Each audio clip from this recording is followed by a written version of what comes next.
Terms of exchange बा जो आदान प्रदान व्यवस्था आम समाज में प्रचलित रही ता विषय आम पुंखानुपुंख भाव आलोचना करवा। ये जो आलोचना आम करवा यह मुख्यतः जो आर्थिक समाजशास्त्र दृष्टिकोण आलोचना आम करवा एवं एथिरे प्रथम भागरे आम रिसिप्रोसिटी बा जो पारस्परिक आदान प्रदान रही ता विषय आलोचना करवा एवं द्वितीय भागरे आम आलोचना करवा गिफ्ट बा जहाँ उपहार कहुए एवं आमे ये जो विषय वस्तु पर आज आलोचना करवा मूलरू मुझे कही रखी जे आमर जो मत जो समाजशास्त्र बा आर्थिक समाजशास्त्र जो स्कॉलर मैंने रहिले से मत किभली जो क्लासिकल इकोनोमिस्ट रहिले बा जो क्लासिकल अर्थनीतिर स्कॉलर मैंने रहिले से भिन्न यह आज आम आलोचना करवा। जदि आपण मैंने मन पकेबे जे गत कालीर जो क्लास होता आम से आलोचना करते कार्ल पोलानी कॉन्सेप्ट जो से यूज करते रिसिप्रोसिटी रिडिस्ट्रीब्यूशन एंड एक्सचेंज एवं एक्सचेंज से किभली से रिसिप्रोसिटी कॉन्सेप्ट रो व्याख्या करते एवं आज जदि आम रिसिप्रोसिटी जो कॉन्सेप्ट विषय आलोचना करने जाऊे यह आम जो आंथ्रोपोलॉजी स्कॉलर मैंने रहिले बा आर्थिक समाजशास्त्र स्कॉलर मैंने रहिले से कौ भली भाव रिसिप्रोसिटी बा पारस्परिक आदान प्रदान कॉन्सेप्ट को बुझी एवं से किभली भाव जो मेनस्ट्रीम इकोनोमिस्ट रहिले बा जो अर्थनीतिर स्कॉलर मैंने रहिले से किभली से मत भिन्न थिला से विषय आलोचना करें। जदि देखिबा रिसिप्रोसिटी जो कॉन्सेप्ट रही पारस्परिक आदान प्रदान जो कॉन्सेप्ट रही यह मुख्यतः गोटे म्यूचुअल प्रोसेस या दुई पाक्षिक एक्चुअली एवं एथिरे जो दुई गोष्ठी रहिले बा दुईटी व्यक्ति विशेष रहिले किंबा जो दुईटी संप्रदाय रहिले बा दुईटी समाज रहिले से माने सब बेले निज भितरे जो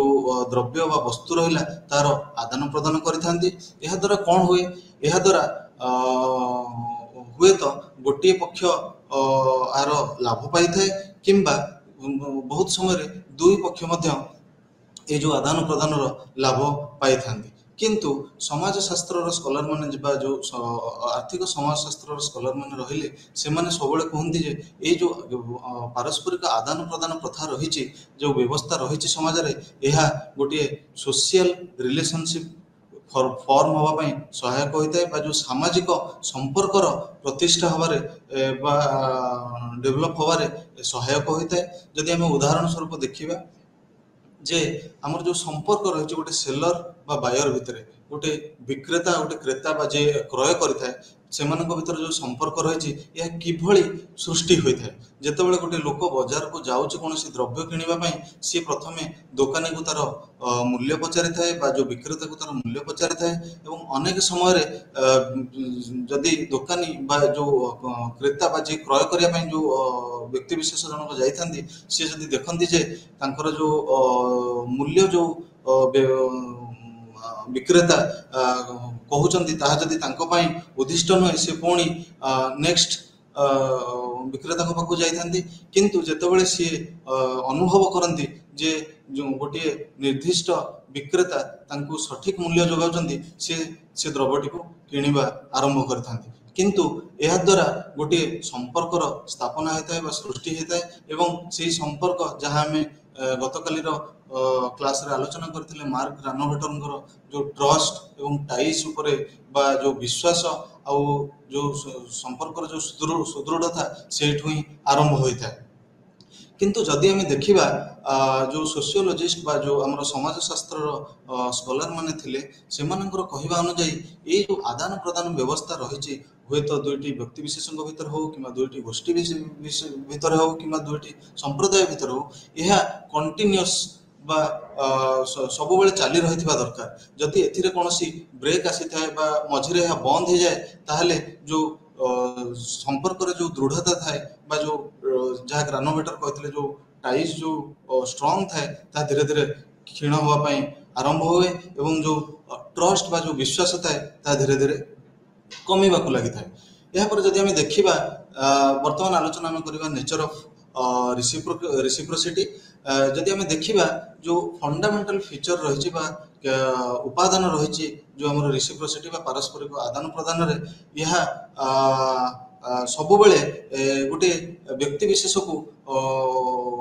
अनुभव कराई थाए जे सी जेतेबेले गोटे द्रव्य बा गोटे साहाय्य से रिसीव करुच्ची बा ग्रहण करुच्ची ताकू से साहाय्य बा से द्रव्य बा से उपहार ताकू दिन दिन फेरेबा को पड़िबो काहाकू ना जो व्यक्ति तांकू बा जो समाज बा जो गोष्ठी तांकू से गोष्ठी भितर जो आदान प्रदान होइथिला प्रथम जदि आम देखा जो मोराल नेचर रही जो आमर आदान प्रदान प्रथार एठारे सब गोटे जो व्यक्ति विशेष रहिले तार गोटे कर्तव्य हो जाए जे मु जेतेबेले गोटे जिनस किछि ग्रहण करिछि अन्य जनकठू मते ता बदल दबा पड़िबो एवं जेतेबेले सेही व्यक्ति जनक से जो व्यक्ति विशेष जो गोष्ठी जो संप्रदाय जितेबाला कौन साहाय्य कौन वस्तु कौन द्रव्य ग्रहण करते से फेरई देता रिसीव आदान प्रदान भीतर चली थाए से समय कहुए जो कंपेनसेटरी जस्टिस माने जहाँ जो व्यक्ति प्रथम आमको उपहार देता कौन द्रव्य देता आम जो पुणी गोटे सामाजिक परिस्थिति पुणी फेरई था से आम कंपेनसेटरी जस्टिस कही था ये जो कंपेनसेटरी जस्टिस जदि कहुए यह मुख्यतः जो जॉन राउल आमर फिलोसोफर थिले तांकर थ्योरी ऑफ जस्टिस जहाँ 1971 मसीह पब्लिश होता प्रकाशित होता से वर्णना करथिले एवं से जो रिट्रीब्यूटिव जस्टिस कही गोटे उदाहरण देते एन आई फॉर एन आई बा आखि बदल आखि जार अर्थ है जड़े जो उपहार दौची आम रिसिप्रोकेट करवा दरकार बा ताकू आदान प्रदान जो प्रक्रिया रही आम सम्मिलित हवा दरकार आम फेरइबा दरकार तापर जदि देखिबा गोटे जदि आम देखिबा जो अन्य पार्श्व देखा जाए जे जो आदान प्रदान प्रथा प्रचलित रही बहु समय गुड्स एगेन्स्ट गुड्स बा द्रव्य बदल द्रव्य अनेक समय यह मनी एगेन्स्ट गुड्स बा टंका बदल द्रव्य आ किछि समय यह द्रव्य बदल सर्विस हिसाब रे आदान प्रदान करा जायते जदि आम देखिबा भारत संदर्भ रे गोटे इम्पोर्टेंट स्टडी बा जो गोटे जो स्टडी होता आमर हिंदू जजमानी सिस्टम को लेकरी बा हिंदू जजमानी प्रथा को लेकरी जो सोशियोलॉजिस्ट थे आमर विलियम वाइजर से गोटे पुस्तक रचना करते हिंदू जजमानी सिस्टम सेठारे से कही किभली भाव में गोटे पर्टिकुलर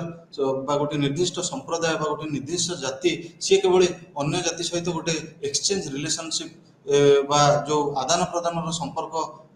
को लेकरी जड़ित बा सेमानकर जो संपर्क गोटे ग्राम भितर बा गोटे समाज भितर सेमानकर जो संपर्क रही किभली एक्सचेंज रिलेशनशिप बा आदान प्रदान संपर्क को नहीं जड़ित सी सेठारे कहिथिले केवल गोटे दुईटी श्रेणी थिले गोटे जजमानी कास्ट थिले बा जजमानी जाति विशेष थिले जो माने मुख्यतः अपर कास्ट बा जो जाति उदाहरण स्वरूप आमर क्षत्रिय हेले बा जो डोमिनेंट कास्ट थे से माने केवल सर्विस ग्रहण करथिले बा सेवा ग्रहण करथिले केउ मानक ठारू ना जेउ माने रहिथिले सर्विस रेंडरिंग कास्ट जो जाति गुड़िक गोटे गोटे निर्दिष्ट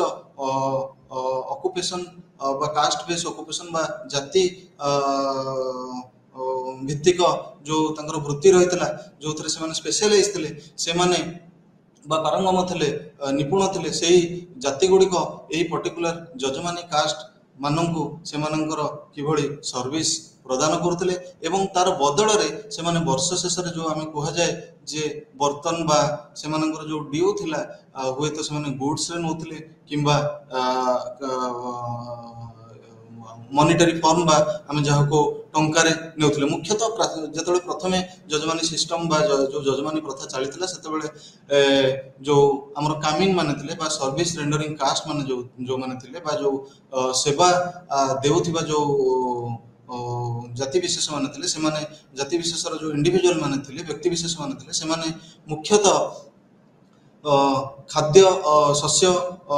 ସେମାନଙ୍କର ଯେଉଁ ଏକ୍ସଚେଞ୍ଜରେ ବା ଆଦାନ ପ୍ରଦାନରେ ଗ୍ରହଣ କରୁଥିଲେ, କାରଣ ସେମାନଙ୍କ ପାଖରେ ମୁଖ୍ୟତଃ ଭାବରେ ଜମି ନଥିଲା ବା ଯେଉଁ ମିନ୍ସ ଅଫ୍ ପ୍ରଡକ୍ସନ୍ ଯାହା ଆମେ ଲିଟରେଚରରେ କୁହାଯାଏ, ଯାହା ଉତ୍ପାଦନ କରିବାର ଯେଉଁ ମାଧ୍ୟମ ଜମି ବା ସେମାନଙ୍କର ଯେଉଁ କ୍ୟାପିଟାଲ ଟଙ୍କା ଏଗୁଡ଼ିକ ସବୁ ତାଙ୍କ ପାଖରେ ନଥିଲା। ତେଣୁ ସେମାନେ ତାଙ୍କର ଯେଉଁ ବୃତ୍ତି ଥିଲା ତାକୁ ସେମାନେ ଆଦାନ ପ୍ରଦାନ କରୁଥିଲେ ବା ବଦଳ କରୁଥିଲେ ତାଙ୍କର ଆମର ଫୁଡ୍ ଗ୍ରେନ୍ ବା ଯେଉଁ ଖାଦ୍ୟଶସ୍ୟ ସହିତ ଯେଉଁ ଯଜମାନୀ କାଷ୍ଟକୁ ତାଙ୍କର ଜାତିଭିତ୍ତିକ ସର୍ଭିସ୍ ଏକ୍ସଟେଣ୍ଡ କରି। କିନ୍ତୁ ଯଦି ଆମେ ଦେଖିବା ବହୁତ ସମୟରେ ସମାଜ ଶାସ୍ତ୍ରର ଯେଉଁ ସ୍କଲର ମାନେ ରହିଲେ ସେମାନଙ୍କର କହିବା ଅନୁଯାୟୀ ଯେ ବହୁତ ସମୟରେ ଏଇ ଯେଉଁ ଆଦାନ ପ୍ରଦାନର ବ୍ୟବସ୍ଥା ରହିଛି ବହୁତ ସମୟରେ ଏହା ଅନସର୍ଟନ ହୋଇଥାଏ। ଯଦି ଜଣେ ବ୍ୟକ୍ତି ବିଶେଷ କିଛି ଦଉଛି ବା କିଛି ପ୍ରଦାନ କରୁଛି, ସିଏ ବହୁତ ସମୟରେ ତାର ଯେଉଁ ପାଇବାର ଆଶା ବହୁତ ଅନସର୍ଟନ ଥାଏ। ତେଣୁ ସେ କହିଥିଲେ, ଯେଉଁ ସମାଜଶାସ୍ତ୍ରର ସ୍କଲାର ମାନେ ମୁଖ୍ୟତଃ ଭାବରେ କହିଥିଲେ, ଯଦି ଆମେ ଦେଖିବା ଏହା ଯେଉଁ ଆଦାନ ପ୍ରଦାନର ବ୍ୟବସ୍ଥା ରହିଛି ଏହା ତିନୋଟି ଯେଉଁ ଏନଫୋର୍ସମେଣ୍ଟ ମେକାନିଜିମ୍ ରହିଛି ବା ବ୍ୟବସ୍ଥା ରହିଛି ତା ଦ୍ୱାରା ପରିଚାଳିତ। ଗୋଟିଏ ହେଉଛି ଲିଗାଲ ବା ନ୍ୟାୟିକ, ଗୋଟେ ହେଉଛି ରେସନାଲ ବା ଯୁକ୍ତିଯୁକ୍ତ, ଆଉ ଗୋଟେ ହେଉଛି ସୋସିଆଲ ଏନଫୋର୍ସମେଣ୍ଟ ବା ସାମାଜିକ ବ୍ୟବସ୍ଥା ଦ୍ୱାରା ପରିଚାଳିତ। ଲିଗାଲ ଏନଫୋର୍ସମେଣ୍ଟ କ'ଣ, କାହାକୁ ବୁଝାଏ? ଲିଗାଲ ଏନଫୋର୍ସମେଣ୍ଟ ଦେଖିବା ଯେଉଁଠି ଯେଉଁ ଆମର ଆଦାନ ପ୍ରଦାନର ବ୍ୟବସ୍ଥା ଗୋଟିଏ ନ୍ୟାୟିକ ବ୍ୟବସ୍ଥା ଦ୍ୱାରା ପରିଚାଳିତ। ଉଦାହରଣ ସ୍ୱରୂପ ଯଦି ଯଦି ଗୋଟିଏ ଆଦାନ ପ୍ରଦାନ ବ୍ୟବସ୍ଥା ଯଦି ଦେଖିବା ଦୁଇଟି କମ୍ପାନୀ ବା ଦୁଇଟି ଫ୍ୟାକ୍ଟ୍ରି ମଧ୍ୟରେ ପରିଚାଳିତ ହୋଇଥାଏ, ତାହେଲେ ଏହା ଗୋଟିଏ ଲିଗାଲ ଆମେଣ୍ଡମେଣ୍ଟ ବା ଯେଉଁ ନ୍ୟାୟିକ ଆମର ଆଗ୍ରିମେଣ୍ଟ ରହିଛି ଏହା ଦ୍ୱାରା ବି ଏହା ଉପରେ ଆଧାରିତ ହୋଇଥାଏ। ଆଉ ଯେଉଁଠି ଗୋଟିଏ ପକ୍ଷ ଓହରି ଯାଇଥାଏ ତାର ଯେଉଁ ଆଦାନ ପ୍ରଦାନ ଯେଉଁ ବ୍ୟବସ୍ଥାର ଯେଉଁ ଆଗ୍ରିମେଣ୍ଟ ହୋଇଛି ତାକୁ ନ କରିପାରିବା ପାଇଁ ବା ତାର ସର୍ଭିସ୍ ଏକ୍ସଟେଣ୍ଡ ନ କରିପାରିବା ପାଇଁ ଏହି ସମୟରେ ବେଳେବେଳେ ଯେଉଁ ଅପର ପକ୍ଷ ରହିଲା ତା ପାଖରେ ଗୋଟେ ଅପସନ୍ ଥାଏ ତାକୁ ତା ଏଗେନଷ୍ଟରେ କୌଣସି ଅଭିଯୋଗ ଆଣିବା ପାଇଁ। ଆଉ ସେଇ ଅଭିଯୋଗ ଯେଉଁ ଅଣାଯାଇଥାଏ ତାହା ଆମେ ଯେଉଁ ମଡର୍ଣ୍ଣ ଟାଇମରେ ଆମେ କହୁ ଯେ ସୁ କରିବା, ବା ଆମେ ମୁଖ୍ୟତଃ ଯେତେବେଳେ ଖବରକାଗଜ ପଢ଼ୁ ଆମେ ଦେଖୁ ଯେ କୌଣସି କମ୍ପାନୀର ମାଲିକ ବା କୌଣସି ଫ୍ୟାକ୍ଟ୍ରିର ମାଲିକ ଆର ଏକ କମ୍ପାନୀର ମାଲିକଙ୍କ ସହିତ ମାଲିକଙ୍କୁ କୋର୍ଟର କାଠଗଡ଼ାକୁ ଡାକିଛନ୍ତି ବା ନ୍ୟାୟିକ ଗୋଟେ ଯେଉଁ କୁହାଯାଏ କେସ୍ ଫାଇଲ୍ କରିଛନ୍ତି, କାରଣ ସିଏ ଯେଉଁ ତାଙ୍କର ଆଗ୍ରିମେଣ୍ଟ ଥିଲା ବା ଯେଉଁ ଚୁକ୍ତି ଥିଲା ଯେ ପରସ୍ପରଙ୍କୁ ତାଙ୍କର ଯେଉଁ ସର୍ଭିସ୍ ଏକ୍ସଟେଣ୍ଡ କରିବେ ସେଥିରୁ ସେ ଓହରି ଯାଇଥିଲେ। ଆଉ ନେକ୍ସଟ ଆମେ ଦେଖିବା ରେସନାଲ ଏନଫୋର୍ସମେଣ୍ଟ। ରେସନାଲ ଏନଫୋର୍ସମେଣ୍ଟ ଯାହା କୁହାଯାଏ ଆମର ଯୁକ୍ତିଯୁକ୍ତ ଏନଫୋର୍ସମେଣ୍ଟ, ଏହା ଦ୍ୱାରା କ'ଣ କରାଯାଇଥାଏ ନା ଯୁକ୍ତିଯୁକ୍ତ ସବୁବେଳେ ଗୋଟେ ଦେଖାଯାଏ ଯେ ଜଣେ ବ୍ୟକ୍ତି ବିଶେଷ ସିଏ ତାଙ୍କର ସେଲ୍ଫ ଇଣ୍ଟରେଷ୍ଟ ବା ନିଜର ମନୋବୃତ୍ତି ନେଇକରି ସିଏ ଏକ୍ସଚେଞ୍ଜ ବା ଯେଉଁ ଆଦାନ ପ୍ରଦାନ ବ୍ୟବସ୍ଥାରେ ସମ୍ମିଳିତ ହୋଇଥାନ୍ତି। ଏଥିରେ ଦେଖାଯାଏ ଯେ ଯେତେବେଳେ ଜଣେ ବ୍ୟକ୍ତି ବିଶେଷ ସିଏ ଏହି ବ୍ୟବସ୍ଥାରେ ସମ୍ମିଳିତ ହେଉଛନ୍ତି, ସିଏ କୌଣସି ଆଶା ରଖିନଥାନ୍ତି ଯେ ମୁଁ ଏହା ବଦଳରେ କିଛି ପାଇବି ବୋଲି। ଏବଂ ଏହା ଦେଖାଯାଇଥାଏ ଏଇ ଯେଉଁ ବ୍ୟବସ୍ଥା ଆମର ଆମେ ଆଲୋଚନା କରୁଛେ ଏଥିରେ ଦେଖାଯାଇଥାଏ ଯେ ଏଥିରେ ଯେଉଁ ଅନସର୍ଟନିଟି ରହିଛି ବା ଅନିଶ୍ଚିତତା ରହିଛି ଯେ ମୁଁ ଗିଫ୍ଟ ଦେଲେ ପାଇବି କି ନାହିଁ, ଏହା ବହୁତ ମାତ୍ରାରେ କମି ଯାଇଥାଏ। କାରଣ ଯିଏ ଆଦାନ ପ୍ରଦାନ ଯେଉଁ ପ୍ରକ୍ରିୟାରେ ସମ୍ମିଳିତ ଅଛି ସିଏ ତାର ଆଶା ରଖିନଥାଏ ଯେ ଇନ୍ ରିଟର୍ନ ବା ସିଏ ଫେରସ୍ତରେ କିଛି ପାଇବ ବୋଲି। ଆମେ ଉଦାହରଣ ସ୍ୱରୂପ ନେଇପାରିବା ଯେ ବଡ଼ ବଡ଼ ଯେଉଁ ଆମର ଉଦାହରଣ ସ୍ୱରୂପ ଆମେ ରତନ ଟାଟା ହେଲେ କିମ୍ବା ଆଉ ସେଇଭଳି ଯେଉଁ ବ୍ୟକ୍ତିବିଶେଷ ରହିଛନ୍ତି ଯେଉଁମାନେ କି ଡୋନେଟ୍ କରିଥାନ୍ତି ବା ସମାଜକୁ ଦେଇଥାନ୍ତି ତାଙ୍କର ଯେଉଁ ଆୟ ଅଧିକ ଯଦି ତାଙ୍କର ଆୟ ହେଲା ବା ତାଙ୍କର କିଛି ପ୍ରଫିଟ୍ ହେଲା ସେ ସମାଜକୁ ସମାଜ ସେବା ପାଇଁ ଦାନ କରିଥାନ୍ତି। ଯଦି ଆମେ ଦେଖିବା ଯେଉଁ ବର୍ତ୍ତମାନ ଯେଉଁ ସ୍ୱାସ୍ଥ୍ୟ ସେବା ପାଇଁ ସିଏ ରତନ ଟାଟା ବହୁତ ସମୟରେ ଡୋନେଟ୍ କରିଥାନ୍ତି, କିନ୍ତୁ ପ୍ରତିବଦଳରେ ସିଏ କେବେ ହେଲେ ଆଶା କରୁନଥାନ୍ତି ଯେ ମୋତେ ସମାଜ କିଛି ଦେଉ ବୋଲି ବା ମୁଁ କିଛି ରିସିଭ୍ କରେ। ତେଣୁ ଏହା ମୁଖ୍ୟତଃ ସେଲ୍ଫ ଇଣ୍ଟରେଷ୍ଟେଡ୍ ବିହେଭିଅର। କିନ୍ତୁ ଆମେ ଦେଖିବା ଯଦି ସୋସିଆଲ ଏନଫୋର୍ସମେଣ୍ଟ ଯାହା ହେଲା ସାମାଜିକ ବ୍ୟବସ୍ଥା ଦ୍ୱାରା ଆମକୁ ଏ ଯେଉଁ ରହିଛି ଯେଉଁ ଆଦାନ ପ୍ରଦାନର ବ୍ୟବସ୍ଥା ଏହା କିଭଳି ଭାବେ ଫଙ୍କସନ୍ କରିଥାଏ ବା କିଭଳି ଭାବେ ଚାଲିଥାଏ, ଏହା ଆମକୁ ଏକ ନୂଆ ଦିଗନ୍ତ ଦେବ। ଯଦି ଆମେ ଦେଖିବା जो सामाजिक एनफोर्समेंट रही द्वारा कौन करा जाए ना गोटे व्यक्ति विशेष जितेबाला किसी आदान प्रदान व्यवस्था किसी असुविधा पड़ता है सी सब चाहे जे समाजर साहाय्य से तार जो सोशल नेटवर्क रही गोटे समाजर जो तार जो निजर चिन्ह परिचित व्यक्ति विशेष मान रही बंधु हेले फैमिली मेंबर हेले रिलेटिव्स हेले संप्रदायर लोक हेले से सब चाही था जे ताको किभली साहाय्यटी मिलिबो एवं सेही मानक द्वारा ही से जो सूचना बा इनफॉरमेशन यह प्रचारित होता है एवं सोशल जो आमर जो नेटवर्क रही सोशल नेटवर्क रही जो सामाजिक तांकर जो संपर्क रही व्यक्ति मानक विशेष व्यक्ति मानक भितर से माने सब निश्चित करथांते जे जो आमे जदि दुईटी व्यक्ति को आमे आणुचे जो आमर आदान प्रदान व्यवस्था भितर को ताहले आमे इनश्योर करबा बा आमे कन्फर्म करबा जे से दुई जनक भितर जेभली को रेसिप्रोसिटी बा जो आदान प्रदानटा सुपरिचालित होई रहू आउ बारंबार तागिद करथांती जे कौन व्यक्ति विशेष दुई पक्ष भीतर जेभली कौन पक्ष ये जो आमर सब सामाजिक व्यवस्था अच्छी रूल्स अच्छी ताहाको भायोलेट न करंतु बा ताहाको अवमानना न करंतु जदि देखिबा आमर केते प्रकार रेसिप्रोसिटी बा आदान प्रदान व्यवस्था अच्छी आमे देखिबा जदि मार्शल सार्लिन्स जने स्कॉलर थिले एवं तांकर जो फेमस वर्क थला बा जो जहा विश्व रे बहुत ख्याति अर्जन करथिला स्टोन एज इकोनॉमिक्स जहा 1972 मसीह प्रकाशित होइतला से सेठारे कहितले जे मुख्यतः तीन प्रकार रेसिप्रोसिटी बा आदान प्रदान व्यवस्था रही आ से एई पुस्तक लिखिबा बेले से मुख्यतः ब्रोनिस्लो मालिनोस्की एवं मार्शल मॉस को द्वारा अनुप्राणित होते ये दुई आंथ्रोपोलोजिस्ट द्वारा से अनुप्राणित होते जदि देखिबा जो तीन प्रकार रेसिप्रोसिटी कहितले से बा जो आदान प्रदान व्यवस्था को नहीं कहितले ता होची जनरलाइज्ड रेसिप्रोसिटी बैलेंस रेसिप्रोसिटी एवं नेगेटिव रेसिप्रोसिटी जनरलाइज रेसिप्रोसिटी से कहितले यह गोटे प्रकार रेसिप्रोसिटी जहा गोटे व्यक्ति विशेष को बा गोटे गोष्ठी को बा गोटे संप्रदाय को यह सब मोटिवेट करिथाय बा अनुप्राणित करिथाय किछि दबा पाई बा किछि प्रदान करिवा पाई आ यह सब आधारित होता है गोटे व्यक्ति विशेष जेनरोसिटी उपरे एवं से ए जो से गोटे एक्सप्रेशन यूज करते समथिंग फॉर नथिंग जार माने हला जेतले गोटे व्यक्ति विशेष कोनोसी साहाय्य बा कोनोसी जो रेसिप्रोसिटी बा जो आदान प्रदान व्यवस्था रे जेतले से सम्मिलित होता है सी किभली जेतले प्रदान करिथाय कोनोसी वस्तु बा कोनोसी तार सर्विस सी किभली किछि दबा बदल रे किछि पाइबार आशा रखि न थाए एवं जदि देखा जाए यह गोटे वन वे ट्रांजैक्शन बा जो हमर कहा जाए यह केवल एकपाक्षिक जोटी की गोटे व्यक्ति विशेष सी जतबे प्रदान करिथाय से कोनोसी पाइबार आशा रखि न थाए बा तार कोनोसी एंटिसिपेशन न थाए कोनोसी आशा न थाए जे मु अन्य जो विपरीत व्यक्ति विशेष रहिला बा जहा जे ग्रहण कला मोर साहाय्य बा गिफ्ट सी किभली मते रिटर्न न करू बा फेराई न देऊ एवं जदि देखा जाए ये जो रेसिप्रोसिटी रहिला बा जो आदान प्रदान व्यवस्था रहिला जनरलाइज रेसिप्रोसिटी जहाँ को हम कहू एथिरे मुख्यतः को भली भाव को भली समाज रे एक्चुअली यह प्रचलित होता है मुख्यतः ये भली समाज रे जोठी व्यक्ति विशेष माने इमोशनल अटैचमेंट बा इमोशनल अटैचमेंट अधिक थाए जो व्यक्ति विशेष मान मध्य जो समाज रे व्यक्ति मान भितर व्यक्ति विशेष मान मध्य इमोशनल अटैचमेंट अधिक थाए सही समाज रे मुख्यतः रही थाए जदि हमें देखि परिबा जो पुराना आमर ट्रेडिशनल बा पुरातन जो समाज रही प्राचीन फैमिली सिस्टम रही वर्तमान संदर्भ आम जब देखा जो नुआ फैमिली सिस्टम रही एठार जो पेरेंट्स माने रहिले बापा माँ कि आम परिवार जो रहिले से जो गोटे पिलाटी को पाठ पढ़े तार सबू दाबी बा तार सबू जाक नीड जो रहा पूरण कर गोटे भल मनीष कर गढ़ी तोड़बार जो अवदान थाए सी से कौन आशा रखी न था जे जो आमे जो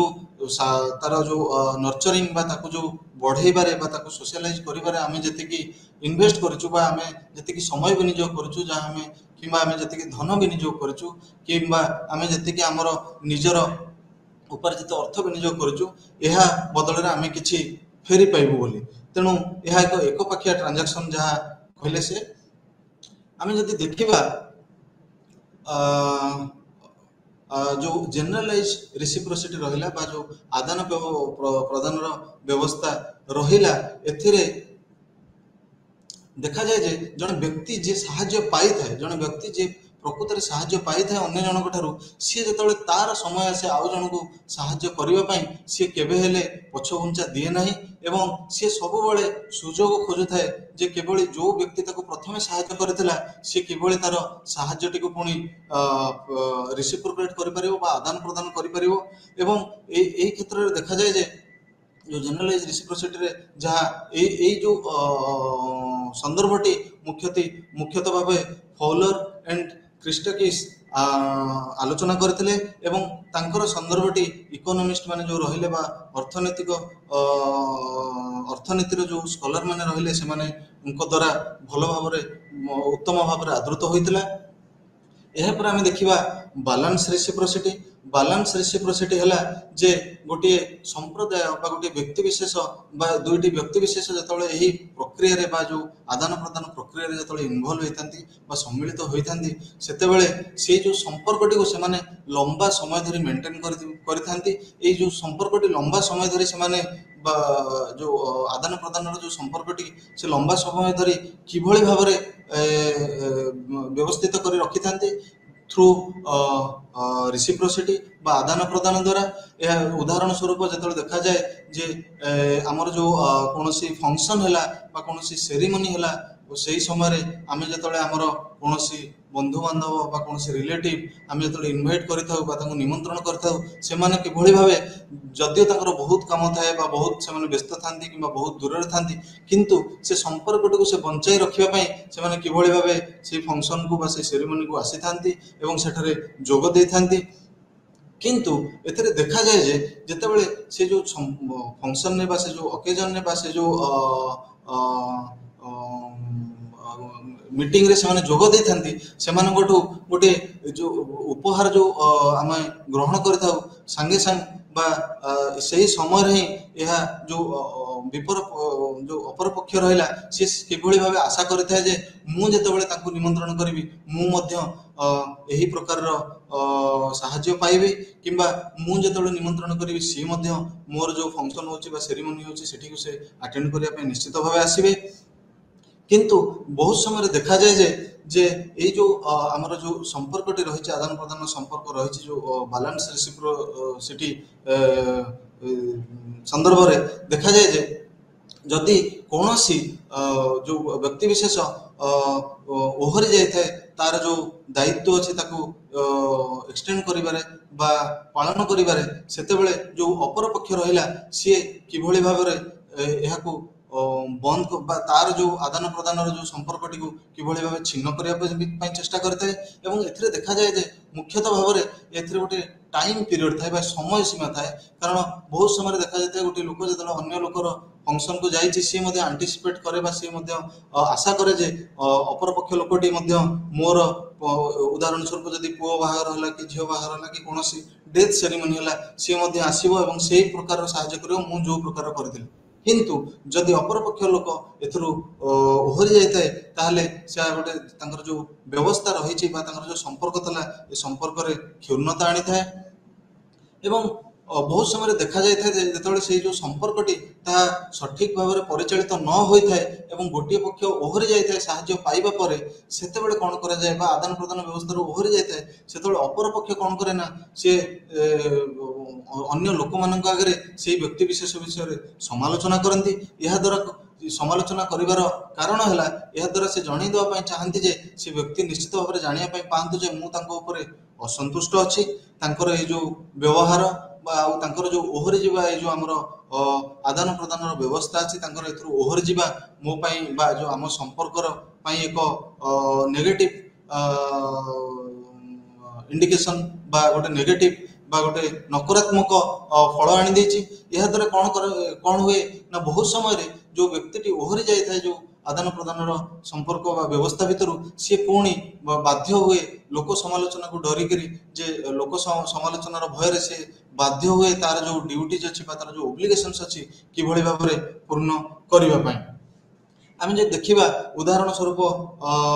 जो संपर्क आमर रही भारतीय जो परिवार मध्य दुईटी परिवार मध्य सेठारे जो आमर रेसिप्रोसिटी बा जो आदान प्रदान व्यवस्था रही बहुत फेयर बा एथिरे कौनसी तिले हेले मात्र जो कहुए आमर जो असामानता देखा जाए न था। जदि जड़े गोटे पर्टिकुलर किसी फॉर एग्जांपल जदि जड़े उदाहरण स्वरूप जदि आम देखा जड़े व्यक्ति गोटे विवाह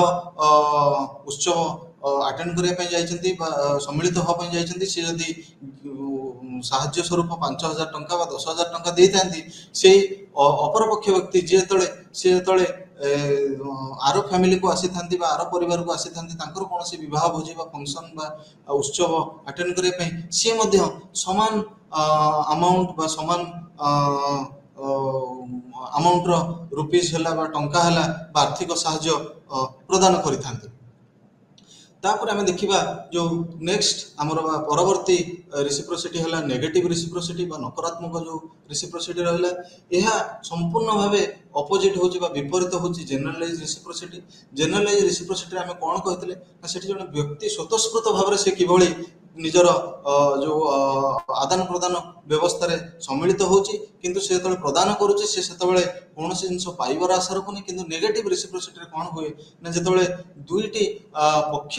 इनवल्व होती सम्मिलित होती जो ट्रांजैक्शन रहा जो आदान प्रदान व्यवस्था रहा से गोटे पक्ष क्षमा करिए गोटे पक्ष सब चेष्टा करें जे किभଳି मु आर पक्ष अपेक्षा अधिक लाभवान हुए एवं बहुत समय यह देखा जाता है यह जो सामाजिक संपर्क रही संपूर्ण भाव नष्ट करें एवं गोटे नॉन कोऑपरेटिव एनवायरनमेंट बा परिवेश सृष्टि करें जोटी कहीं क्या साहाय्य कर यापर आम आलोचना करवा गिफ्ट विषय। गिफ्ट बा उपहार आम समस्ते जानती वर्तमान जो आधुनिक समाज रे गिफ्ट रो माने उपयोगिता केते बा इम्पोर्टेंस केते आम देखुजे आजिकल जो गिफ्ट दबार माध्यम किभଳି भाବରେ बदली गलानी। दिन थला गिफ्ट केवल सेरिमोनियल एक्सचेंज बा हाथरू हाथ बा लोक हाथरू हाथ को गिफ्ट बा जो उपहार आदान प्रदान रो व्यवस्था थला किंतु वर्तमान आमे गोटे डिजिटल एज रे प्रवेश करें जोठिकी खाली आमर गिफ्ट आदान प्रदान व्यवस्था हाथ रु हाथ को गिफ्ट भितर सीमित होना। वर्तमान आजिकल जुगर देखा जाउछे लोक माने through internet digital platforms gift बा उपहार आदान प्रदान व्यवस्था को बहुत भाव में एक्सेप्ट कर द्वारा आदृत होती। जदि हम देखा गिफ्ट क्या कह जाए गिफ्ट रो अर्थ कौन बहुत समय कह जाए जे जो क्लासिकल अर्थनीति बा क्लासिकल इकोनोमिस्ट माने जो माने रहिले बा अर्थनीतिर स्कॉलर माने रहिले सेमानकर कहवा अनुसार गिफ्ट गोटे प्योरली इकोनॉमिक एक्सचेंज कंडीशन जोठी की आम देखा जोटी अर्थनैतिक जो आदान प्रदान व्यवस्था रही गोटे लोक जो गिफ्ट दौची सी सब तार मन रखी था कि मॉनिटरी बेनिफिट बा आर्थिक बेनिफिट पाइबी से ही हिसाब से केवल गिफ्ट देता है। किंतु समाज शास्त्र स्कॉलर माने बा आर्थिक समाज शास्त्र जो स्कॉलर माने रहिले सेमानंकर भिन्न मत सेमाने कहिबा कथा जे जो गिफ्ट व्यवस्था रही बा उपहार दबा आदान प्रदान व्यवस्था रही यह केवल अर्थनीति को नहीं सीमित नुहे यह बहुत समय सामाजिक एवं सांस्कृतिक एवं यह मानव समाज को सुदृढ़ कर रखी था एवं सेमानकर जो संपर्क रही ये जो उपहार आदान प्रदान व्यवस्था द्वारा यह सुदृढ़ होता है। आम जो देखा मुख्यतः दुई प्रकार उपहार रही गिफ्ट रही एवं गोटे है मटेरियल गुड्स आ गोटे है non material goods. Material goods आम जाचु मनी बा टंका एवं आउ किसी जो टांजिबल थिंग रहा बा टांजिबल वस्तु रहा आमर सुना है रूपा है अलंकार है ये सब आम मटेरियल गुड्स कही था। नॉन मटेरियल गुड्स आमर जो ଉପହାର ହେଲା ଜଣଙ୍କୁ ଆଟେନସନ୍ ଦେବା, ଜଣଙ୍କୁ ଆମର ମୂଲ୍ୟବାନ ସମୟ ଦେବା, ବା ଜଣକୁ ଆଫେକ୍ସନ୍ ବା ଲଭ୍ ଦେବା ବା ଭଲ ପାଇବା ଦେବା, ଏଇସବୁ ଜିନିଷ ଗୁଡ଼ିକ ହେଉଛି ନନ୍ ମ୍ୟାଟେରିଆଲ ଉପହାର ଏବଂ ନନ୍ ମ୍ୟାଟେରିଆଲ ଥିଙ୍ଗସ୍। ଯଦି ଆମେ ଦେଖିବା ଯେ ମୂଳ ଯେଉଁ ରିସିପ୍ରୋସିଟି ବା ଯେଉଁ ଆଦାନ ପ୍ରଦାନ ବ୍ୟବସ୍ଥାରେ ମୂଳ ଯେଉଁ ଫିଚର ରହିଛି ବା ଯେଉଁ ଫଣ୍ଡାମେଣ୍ଟାଲ ଫିଚର ରହିଛି, ଏହା ସବୁବେଳେ ସୀମିତ ରହିଛି ମାନବ ସମାଜକୁ ନେଇ। ଆମେ ଯାହା ଜାଣିଛେ, ଯଦିଓ ଏହାକୁ ନେଇ ବହୁତ ଯେଉଁ ପ୍ରାଣୀ ବିଜ୍ଞାନୀ ମାନେ ଯୁକ୍ତି କରିଥାନ୍ତି ଯେ ମାନବମାନଙ୍କ ଭିତରେ ଯେଉଁ ଇମୋସନ୍ ରହିଛି ତାହା ଅନ୍ୟ ଜୀବମାନଙ୍କ ମଧ୍ୟ ରହିଛି, କିନ୍ତୁ ଯେଉଁ ଗିଫ୍ଟ ଆଦାନ ପ୍ରଦାନର ବ୍ୟବସ୍ଥା ରହିଛି, ଏହାକୁ ସମାଜଶାସ୍ତ୍ରର ସ୍କଲର ମାନେ କୁହନ୍ତି ଯେ ଏହା କେବଳ ମାନବ ସମାଜରେ ହିଁ ସୀମିତ। ଆଉ ଯଦି ଆମେ ଦେଖିବା ଯେଉଁ ଗିଫ୍ଟ ବା ଉପହାର, ଏହା ସବୁବେଳେ ଏହାର ଗୋଟେ ସିମ୍ବଲିକ ଡାଇମେନସନ୍ ଥାଏ। ଏହା ସବୁବେଳେ ଗୋଟିଏ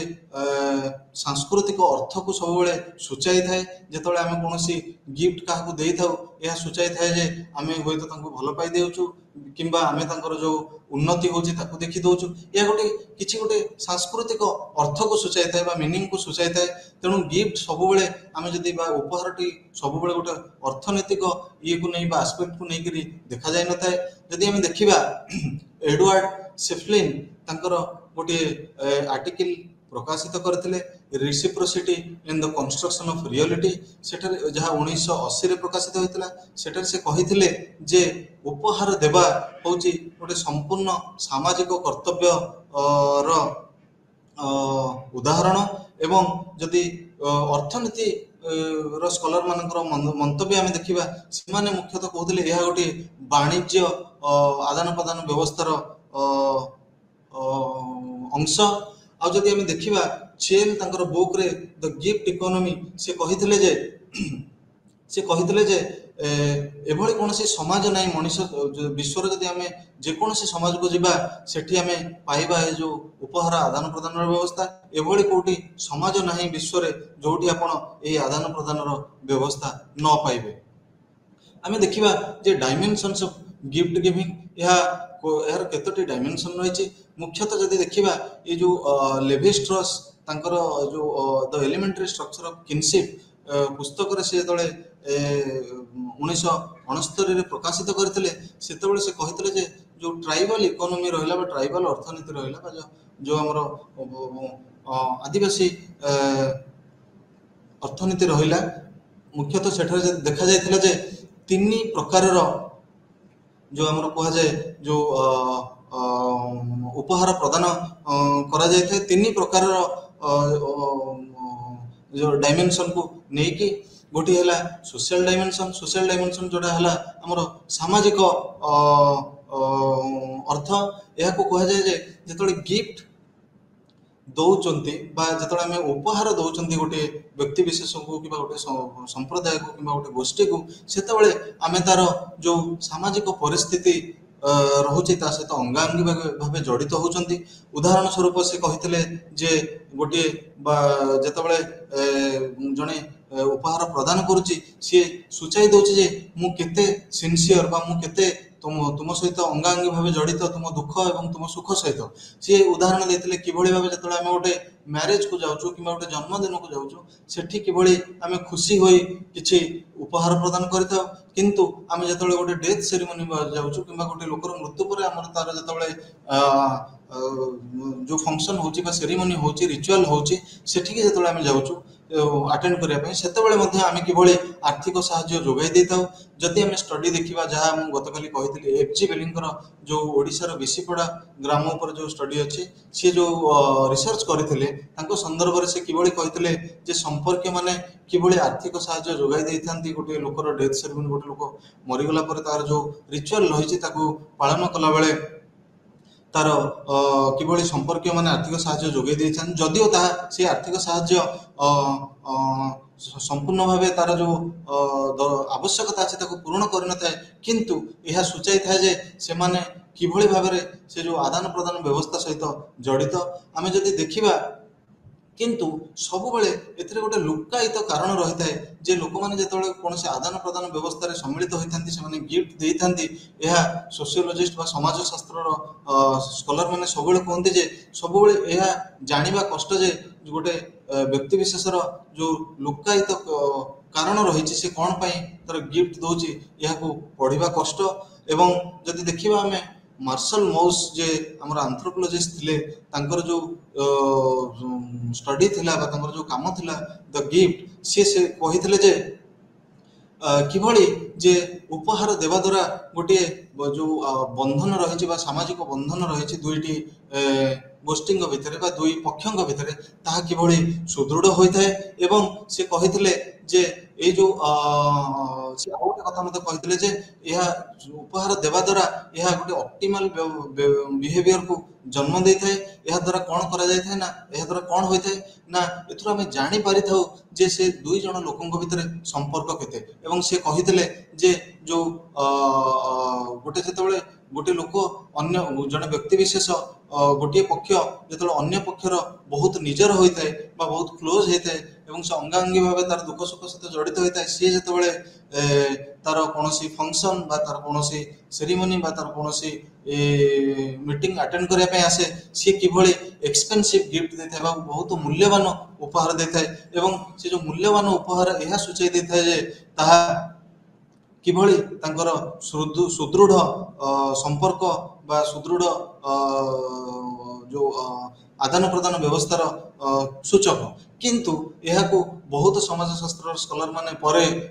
ସମାଲୋଚନା କରିଥିଲେ, ଏହା କହିକି ଯେ ଅନେକ ସମୟରେ ଯଦିଓ ସମ୍ପର୍କଟି ସୁଦୃଢ଼ ଥାଏ, କିନ୍ତୁ ଅପରପକ୍ଷ ହୁଏତ ବହୁତ ଦାମୀ ବା ଏକ୍ସପେନ୍ସିଭ୍ ଉପହାର ଦେଇପାରେ ନାହିଁ, କାରଣ ସିଏ ତାର ଆର୍ଥିକ ପରିସ୍ଥିତି ଯଦି ଭଲ ନଥାଏ ସିଏ ଦେଇପାରି ନଥାଏ। ଯଦିଓ ସେ ତାର ସବୁ ସୁଖ ଏବଂ ଦୁଃଖ ପରିସ୍ଥିତିରେ ଆସି ତା ସହିତ ସମ୍ମିଳିତ ହୋଇଥାଏ, କିନ୍ତୁ ବହୁତ ସମୟରେ ସେ ଗିଫ୍ଟ ଦେଇପାରିନଥାଏ। ଏଇଭଳି ଭାବରେ ମାର୍ଶାଲ ମଉସ୍ ତାଙ୍କର ଯେଉଁ ଷ୍ଟଡି ଥିଲା ସେଥିରେ ସେ ସୂଚାଇ ଦେଇଥିଲେ। ଏବଂ ଏହାପରେ ଆମେ ଦେଖିବା ଯେଉଁ ଅର୍ଥନୈତିକ ଡାଇମେନସନ୍ ରହିଛି, ଅର୍ଥନୈତିକ ଯେଉଁ ଦୃଷ୍ଟିକୋଣ ରହିଛି, ଆମେ ଏଥିରୁ ଦେଖିବା ପାଇଁ ପାଇବା ଯେ ଯଦି ସବୁବେଳେ ଅର୍ଥନୀତିର ଯେଉଁ ସ୍କଲାର ମାନେ ରହିଲେ ସେମାନଙ୍କର କହିବା ଅନୁଯାୟୀ ଯେ ଯେଉଁ ଜଣକ ଗିଫ୍ଟ ପାଉଛି ବା ଯେଉଁ ଜଣକ ଉପହାର ପାଉଛି, ଯେଉଁ ପକ୍ଷ ଉପହାର ପାଉଛି, ସିଏ ସବୁବେଳେ ଗୋଟିଏ ଲାଭ ଭାଗରେ ରହୁଛି ବା ସିଏ ସବୁବେଳେ ହିଁ ଲାଭରେ ରହୁଛି ବା ସିଏ ସବୁବେଳେ ହିଁ ଏଇ ଯେଉଁ ପ୍ରଥା ରହିଛି ଆଦାନ ପ୍ରଦାନ ପ୍ରଥା, ସିଏ ସବୁବେଳେ ତାର ବେନିଫିଟ୍ ନେଉଛି। କିନ୍ତୁ ସିଏ ସବୁବେଳେ ଯେଉଁ ଅର୍ଥନୀତିର ସ୍କଲାର ମାନଙ୍କର କହିବା ଅନୁଯାୟୀ ସେମାନେ କୁହନ୍ତି ଯେ ଏହା ସବୁବେଳେ ଇକ୍ୱାଲ ହୋଇଥାଏ ଏଣ୍ଡ ସବୁବେଳେ ବାଲାନ୍ସ ହୋଇଥାଏ। ଏହାକୁ ନେଇ ଯେଉଁ ଅର୍ଥନୀତିର ଯେଉଁ ସ୍କଲାର ମାନେ ରହିଲେ, ସେମାନେ ମୁଖ୍ୟତଃ ଏ ଯେଉଁ ଗିଫ୍ଟ ବା ଯେଉଁ ଆମର ଗିଫ୍ଟ ଏକ୍ସଚେଞ୍ଜ ବା ଯେଉଁ ଆମର ଉପହାର ଆଦାନ ପ୍ରଦାନର ଯେଉଁ ବ୍ୟବସ୍ଥା ରହିଛି, ତାକୁ ସବୁବେଳେ ଅର୍ଥନୀତିର କଣ୍ଟେକ୍ସଟ ବା ଅର୍ଥନୈତିକ କୋଣରୁ ଦୃଷ୍ଟିରୁ ଦେଖିଥାନ୍ତି। ଏହାପରେ ଆମେ ଦେଖିବା ପର୍ସନାଲ ଡାଇମେନସନ୍ ବା ବ୍ୟକ୍ତିଗତ ଦୃଷ୍ଟିକୋଣ କେଉଁଭଳି ଭାବରେ ଏହାକୁ ଯେଉଁ ଆମର ଉପହାର ଆଦାନ ପ୍ରଦାନର ବ୍ୟବସ୍ଥା ରହିଛି, ଏହା କେଉଁଭଳି ଭାବରେ ପ୍ରଭାବିତ କରିଥାଏ। ଗୋଟେ ବ୍ୟକ୍ତି ଯାହା ଆମେ ପୂର୍ବରୁ ଆଲୋଚନା କରିଥିଲେ, କିଭଳି ସବୁବେଳେ ଯେଉଁ ଆଦାନ ପ୍ରଦାନ ବ୍ୟବସ୍ଥା ରହିଛି, ଗୋଟେ ବ୍ୟକ୍ତିର କିଭଳି ନିଜର ଗୋଟିଏ ଯେଉଁ ରେସନାଲ ବା ଯୁକ୍ତିଯୁକ୍ତ ବ୍ୟବହାର ରହିଥାଏ, ସେ ତା ଦ୍ୱାରା କିଭଳି ଭାବେ ଚିନ୍ତା କରିଥାଏ ସବୁବେଳେ ଯେ ମୁଁ ବା ତାର ଯେଉଁ ଉପହାର ଦେବା ଦ୍ୱାରା ତାକୁ ଯେଉଁ ଖୁସି ମିଳିଥାଏ ବା ତାକୁ ଲାଗିଥାଏ ଯେ ମୁଁ ଏହା ଦ୍ୱାରା ସମାଜ ପାଇଁ କିଛି କରିପାରିଲି, କିମ୍ବା ମୁଁ ସେ ବ୍ୟକ୍ତି ବିଶେଷ ପାଇଁ କିଛି କରିପାରିଲି, କିମ୍ବା ମୁଁ ସେ ଗୋଷ୍ଠୀ ପାଇଁ କିଛି କରିପାରିଲି, ବା ମୁଁ ସେ ସମ୍ପ୍ରଦାୟ ପାଇଁ କିଛି କରିପାରିଲି। ଏଇ ଯେଉଁ ମୋଟିଭରେ ବେଳେବେଳେ ପର୍ସନାଲ ବା ଯେଉଁ ଜଣେ ବ୍ୟକ୍ତି ବିଶେଷ ସେ ତାର ନିଜର ଆତ୍ମା ଶାନ୍ତି ବା ଯେଉଁ କୁହାଯାଏ ସେଲ୍ଫ ସାଟିସ୍ଫ୍ୟାକ୍ସନ ପାଇଁ ସେ ତାର ଉପହାର ବା ଯେଉଁ ବିନିମୟ ବା ଯେଉଁ ଆଦାନ ପ୍ରଦାନ ପ୍ରଥା ପ୍ରୋସେସରେ ସମ୍ମିଳିତ ହୋଇଥାଏ। ଆମେ ବର୍ତ୍ତମାନ ଦେଖିବା ଯେଉଁ ଗିଫ୍ଟ ଗିଭିଂ ବା ଯେଉଁ ଆମର ଉପହାର ଆଦାନ ପ୍ରଦାନ ଯେଉଁ ବ୍ୟବସ୍ଥା ରହିଛି, ତା ଦେହରେ କିଭଳି ଭାବେ ଆନ୍ଥ୍ରୋପୋଲୋଜିକାଲ ଆଉ ଇକୋନୋମିଷ୍ଟ ମାନଙ୍କର ଯେଉଁ ଆପ୍ରୋଚ୍ ରହିଛି ବା ସେମାନଙ୍କର ଯେଉଁ ତାଙ୍କର ଯେଉଁ ଓପିନିଅନ ରହିଛି, ତାହା କିଭଳି ଭାବେ ଭିନ୍ନ। ଆମେ ଯଦି ଦେଖିବା ଆନ୍ଥ୍ରୋପୋଲୋଜିଷ୍ଟ ଯେଭଳି କି ମାଲିନୋସ୍କି ଆଉ ମାର୍ଶଲ ମସ୍ ଯେଉଁମାନେ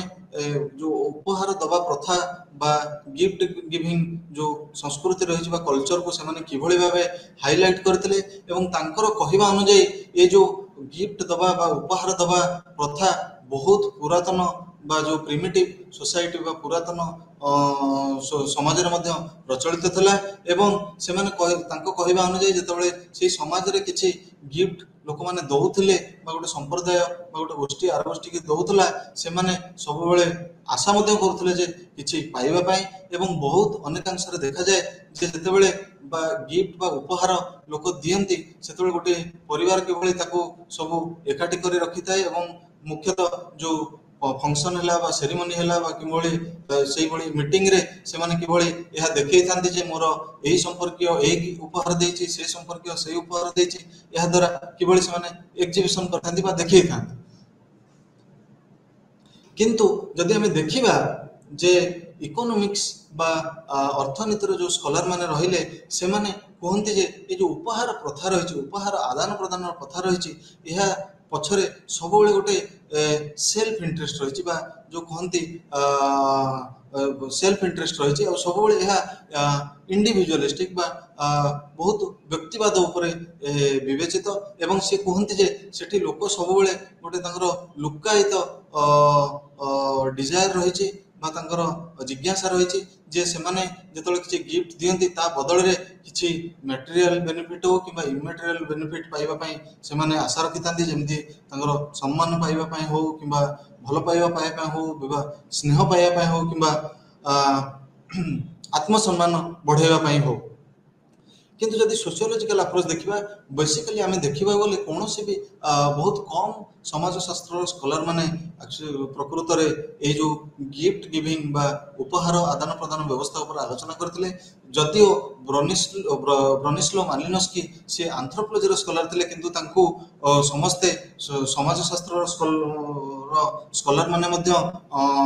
ତାଙ୍କର ଯେଉଁ ଯୋଗଦାନ ରହିଛି ବା ତାଙ୍କର ଯେଉଁ ଅବଦାନ ରହିଛି ଏଇ ଯେଉଁ ଡିବେଟକୁ ତାକୁ ତାଙ୍କର ଯେଉଁ ଅବଦାନକୁ ଆଦୃତ ହୋଇପାରିଛି ଏବଂ ସୋସିଓଲୋଜିଷ୍ଟ ବା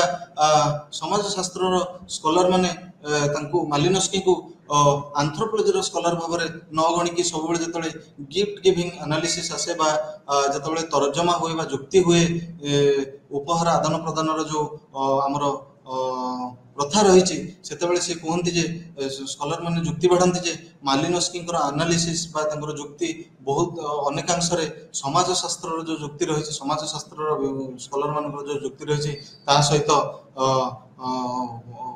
ସମାନ ଏବଂ ଦେଖାଯାଏ ଯେ ମାଲିନୋସ୍କିଙ୍କର କହିବା ଅନୁଯାୟୀ ଯେଉଁ ଗିଫ୍ଟ ବା ଉପହାର ଏହା ଉପହାର ଖାଲି ଗୋଟିଏ ବସ୍ତୁକୁ ନେଇ ସୀମିତ ନୁହେଁ, ଏହା କମ୍ୟୁନିକେଟ୍ କରିଥାଏ, ଏହା ଗୋଟିଏ ସୂଚାଇ ଦେଇଥାଏ, ଗୋଟିଏ ଏହା ସିମ୍ବଲାଇଜ୍ କରିଥାଏ ଗୋଟିଏ ଅର୍ଥକୁ ବା ଗୋଟେ ମିନିଂକୁ। ଗୋଟେ ଯେତେବେଳେ ଆମେ ଗିଫ୍ଟ ଦେଉଛୁ ଏହାର ମାନେ ନୁହେଁ ଯେ ଆମେ ଗୋଟେ ମ୍ୟାଟେରିଆଲ ଗିଫ୍ଟ କେତେ ମୂଲ୍ୟର ଦେଉଛୁ, ବରଂ ଏ ଯେଉଁ ଗିଫ୍ଟ ଆମେ ଦେଉଛୁ ଏହା ଆମର କେତେ ତାଙ୍କ ସହିତ ସୁସମ୍ପର୍କ ଅଛି ବା ଯେଉଁ ସାମାଜିକ ସମ୍ପର୍କ କେତେ ସୁଦୃଢ଼ ବା କେତେ ଭଲ ଏହା ତାହାକୁ ସୂଚାଇ ଦେଇଥାଏ। ଏହାପରେ ଆମେ ଆଲୋଚନା କରିବା form exchange and money. Exchange ମାନେ ଯେଉଁ ଆମର ଆଦାନ ପ୍ରଦାନ ଏବଂ ଟଙ୍କା ବିଷୟରେ ଆଲୋଚନା କରିବା ମନି। ଯଦି ଦେଖିବା ଆମେ ପ୍ରଥମେ ମନି କହିଲେ ଆମେ କାହାକୁ ବୁଝୁ ବା ଟଙ୍କା ଯେଉଁ ଆସିଲା ପ୍ରଚଳିତ ହେଲା ଏହା କିଭଳି ପ୍ରଚଳିତ ହେଲା। ଆମେ ଯଦି ଦେଖିବା ପ୍ରଥମେ ଆମେ ଆରମ୍ଭ କରିବା ଯେ ଉଦାହରଣ ସ୍ୱରୂପ ଆମେ ଯେତେବେଳେ ବ୍ରିଟିଶ ମାନେ ଯେତେବେଳେ ଭାରତକୁ ଆସିଲେ ସେତେବେଳେ ଭାରତରେ ଟଙ୍କାର ପ୍ରଚଳନର ପ୍ରଥା ନଥିଲା, ଯଦିଓ ଥିଲା ତାହା ଯେଉଁ ପ୍ରଚଳନ ବ୍ୟବସ୍ଥା ଥିଲା, ଅର୍ଥ ପ୍ରଚଳନ ବ୍ୟବସ୍ଥା ଥିଲା ତାହା ଭିନ୍ନ ଥିଲା ଏବଂ ସବୁ ରାଜାମାନଙ୍କର ଭିନ୍ନ ଭିନ୍ନ ଆର୍ଥିକ ପ୍ରଚଳନ ବ୍ୟବସ୍ଥା ଥିଲା। କିନ୍ତୁ ଯେଉଁ ଆମର ଟ୍ରାଇବାଲ ସୋସାଇଟି ରହିଲେ ବା ଯେଉଁ ଆଦିବାସୀ ସମ୍ପ୍ରଦାୟ ରହିଲେ, ଅନଟଚେବଲ ସୋସାଇଟି ରହିଲେ, ସେମାନଙ୍କ ମଧ୍ୟରେ ଆର୍ଥିକ ଯେଉଁ ବ୍ୟବସ୍ଥା ମୁଖ୍ୟତଃ ଯେଉଁ ବାଟର ସିଷ୍ଟମ ଥିଲା, ଗୁଡ୍ସ ଏଗେନଷ୍ଟ ଗୁଡ୍ସ ବା ଗୋଟେ ଦ୍ରବ୍ୟ ବଦଳରେ ଆଉ ଗୋଟେ ଦ୍ରବ୍ୟ ବା ଦ୍ରବ୍ୟ ବଦଳରେ ସର୍ଭିସ ବା ସେବା, ଏଇ ପ୍ରଥାରେ ସମାଜ ସେତେବେଳେ ପ୍ରଚଳିତ ହୋଇଥିଲା। କିନ୍ତୁ ଯେତେବେଳେ ବ୍ରିଟିଶ ମାନେ ଆସିଲେ ସେମାନେ ଯେତେବେଳେ ଚାହିଁଲେ ଯେ ରେଭିନ୍ୟୁ ଜେନେରେସନ ବା କର ଆଦାୟ କରିବାର ଯେତେବେଳେ ସେମାନଙ୍କର अभिप्राय सृष्टि है से प्रथम चिंता कले किभली आमे जो मनी बा जो टंका व्यवस्था को आमे प्रचलित करू अर्थ व्यवस्था को किभली भाव प्रचलित करू आ जदि देखा जाए अर्थ मनी बा टंका बा अर्थ मुख्यतः यह एक एक्सचेंज बा आदान प्रदान व्यवस्था जोटि कि गोटे किसी लोक अर्थ दे बा टंका दे सी कौन द्रव्य क्रय कर पारे बा द्रव्य को हासिल कर पारे कि कौन सेवा बा सर्विस को हासिल कर पारे एवं बहुत समय बर्तमान जो आमर व्यवस्था देखा जाए बर्तमान लोक स्पेशली जदि देखा जाए आमर अर्थनीतिर स्कॉलर मानक मंतव्य अनुसार अर्थ है से बा मनी है गोटे चैनल बा माध्यम जहाँ थ्रू रे बा जहाँ द्वारा गोटे आदान प्रदान व्यवस्था सुचारू रूपे चली थाए एवं जदि उदाहरण देखिबा आमे कौन अर्थ व्यवस्था आमे जदि देखिबा हमर भारतीय रुपी बा अमेरिकीय डॉलर व्यवस्था यह उदाहरण होची हमर सठिक जो फॉर्म रो बा सठिक टाइप रो जो हमर मॉनेटरी इकोनॉमी रही बा जो आर्थिक व्यवस्था रही है तार उदाहरण यहाँ पर आमे वर्तमान जदि कहबा जदि आमे इतिहास पृष्ठ को उल्टा देखिबा दिन थिला जे समाज को भली भाव में बिना अर्थर आर्थिक व्यवस्था प्रचलित थिला जहाँ जिते आम कहूँ जो आमर बाटर सिस्टम थिला सेतବେଳେ किभली बिना आर्थिक व्यवस्था समाज प्रचलित थिला किंतु वर्तमान जदि आमे चिंता करिबा जे अर्थ बिना किभली भाव आर्थिक व्यवस्था बिना किभली समाज को चलाइबा यह हुए तो स्वप्न भली बा असंभव लगी पारे एभली आमे आर्थिक व्यवस्थार एभली एक चूड़ांत सीमार पहुंचीचे बा शिखर पहुंचीचे जब देखिबा गोटे दिन थिला जहाँ आमर मेटल कॉइन्स बा जो धातु रे निर्मित जो टंकार प्रचलन रु आरंभ होइतला सभ्यता एवं यहाँ पर जो आमर आर्थिक व्यवस्था जो आरंभ होला प्रथम एक धातु निर्मित टंका बा अर्थ व्यवस्था आमर सिविलाइजेशन बा सभ्यता आरंभ होइतला किंतु देखिले आमे वर्तमान एभली एक समय पहुंचे जोठी आमे डिजिटल कॉइन बा जो आमर यांत्रिक बा आमर डिजिटल कॉइन जहाँ को आमे वर्तमान यह बहुत लोकप्रिय होई उठी जहाँ को आमे जानू बिटकॉइन आमे समस्ते यह सहित फैमिलियर किंतु जदि आमे देखिबा ये जो एक्सचेंज सिस्टम अच्छी बा जो आमर आदान प्रदान व्यवस्था रही ये आदान प्रदान व्यवस्था मुख्यतः दुई प्रकार रे चली थाए गोटे होची कोऑपरेटिव आ गोटे होची कॉम्पिटिटिव कोऑपरेटिव व्यवस्था रे जणे बा गोटे पक्ष अन्य पक्ष को सहायता करता है एवं जो बेनिफिट आसे या दुई पक्ष ही जो आमर व्यवस्था रही आदान प्रदान व्यवस्था लाभ उठाई पारतांती एवं लाभ पाइतांती किंतु जदि आमे देखिबा जो अन्य कॉम्पिटिटिव एक्सचेंज सिस्टम रही जहाँ कि सब बेले गोटे नकारात्मक आउटकम बा गोटे कॉम्पिटिटिव जो गोटे कॉन्फ्लिक्टिंग एटमॉस्फेयर बा गोटे परिवेश सृष्टि करता है एवं एठारे देखा जाए जे एठारे केवल अनेक समय गोटे पक्ष ही यार लाभ पाई थाए ये जो आदान प्रदान व्यवस्था गोटे पक्ष ही लाभ पाई थाए एवं अन्य पक्षटी को क्षति सहवा पड़ी थाए आमे जे देखिबा जो हिस्ट्री ऑफ एक्सचेंज बा जदि आदान प्रदान व्यवस्थार इतिहास देखिबा यह सबु सोसाइटी जिते प्रकार समाज रही सभ्यता रही सबुटी आदान प्रदान व्यवस्था रही जेतेबेले समाज गोटे समय थिला जेतेबेले केवल सुना रूपा रो प्रचलन थिला गोटे समय थिला जेतेबेले केवल आमर जो धातु जे कोनोसी धातुर आदान प्रदान व्यवस्थार प्रचलन थिला गोटे समय थिला केवल किछि वस्तु आमे अनेक समय आमे देखिबा को पाई थाउ जो आमे आर्काइव लाइव जो आमर भूतत्वविद बा सॉरी क्षमा करेंगे जो आर्कियोलॉजिस्ट जो माने थांती से माने जतले एग्जीबिशन एक्सकैवेशन पई जाती से माने किभली भाबे तांकर जो एग्जीबिशन करथांती हम सेतर किभली देखिया पई पाइथौ जो पुरातन समयर बा प्राचीन सभ्यतार जतले करेंसी देखो बहुत समय हम देखिया पई पाइथौ पित्तळर बा कपर कॉइन देखिया पई पाइथौ कपर टंका देखिया पई पाइथौ बा हमें जो तंबार ଟଙ୍କା ଦେଖିବା ପାଇଁ ପାଇଥାଉ, ବହୁତ ସମୟରେ ଆମେ କଉଡ଼ି ମଧ୍ୟ ଦେଖିବା ପାଇଁ ପାଇଥାଉ, ବହୁତ ସମୟରେ ଆମେ ମଧ୍ୟ ରୂପାର ଟଙ୍କା ଦେଖିବା ପାଇଁ ପାଇଥାଉ। ତେଣୁ ଯେଉଁ ଆମର ଏକ୍ସଚେଞ୍ଜ ସିଷ୍ଟମ ରହିଛି ଏହା ସବୁ ସମାଜରେ ଭିନ୍ନ ଭିନ୍ନ ଥିଲା ଏବଂ ଏହା ବିଭିନ୍ନ ସମୟ ଦେଇ ବଦଳି ବଦଳି ଯାଇଛି। ଏହାପରେ ଯଦି ଆମେ ଦେଖିବା ମୁଖ୍ୟତଃ ଦୁଇ ପ୍ରକାରର ଅର୍ଥନୀତି ଥାଏ ବା ଯେଉଁ ମନି ସିଷ୍ଟମ ଅଛି। ଗୋଟିଏ ହେଲା ଗୁଡ୍ସ ଫର୍ ଗୁଡ୍ସ, ଆଉ ଗୋଟେ ହେଲା କରେନ୍ସି ଫର୍ ଗୁଡ୍ସ ବା ଗୁଡ୍ସ ଫର୍ ଗୁଡ୍ସ ଯାହା ଆମେ କହିଲେ ଏହା ପ୍ରାଚୀନ ସଭ୍ୟତାର ଗୋଟେ ଅଂଶ ଥିଲା ବା ଯେଉଁ ଅର୍ଥନୈତିକ ଯେଉଁ ଟ୍ରାଞ୍ଜାକ୍ସନ ଇକୋନୋମି ଥିଲା। ଏହା ମୁଖ୍ୟତଃ ଯେଉଁ ବାଟର ସିଷ୍ଟମ ଆମେ କହୁ ବା ଗୁଡ୍ସ ଏଗେନ୍ଷ୍ଟ ଗୁଡ୍ସ, ଦ୍ରବ୍ୟ ବଦଳରେ ଦ୍ରବ୍ୟ, ଏହା ପ୍ରଚଳିତ ସମାଜକୁ ସେତେବେଳେ ସମାଜର ଆର୍ଥିକ ବ୍ୟବସ୍ଥାକୁ ର ପରିଚାଳନାରେ ସହାୟକ ହୋଇଥିଲା। ଯେତେବେଳେ ଆମେ ଦେଖୁ ଗୋଟିଏ ଲୋକ ଯଦି କୌଣସି ଦ୍ରବ୍ୟ ତାର ଦରକାର ଅଛି, ସିଏ ତା ପାଖରେ ଯେଉଁ ଦ୍ରବ୍ୟ ଅଛି ସିଏ ସେଇ ଦ୍ରବ୍ୟକୁ ନେଇ ଯେଉଁ ଅପର ବ୍ୟକ୍ତି ବା ଯେଉଁ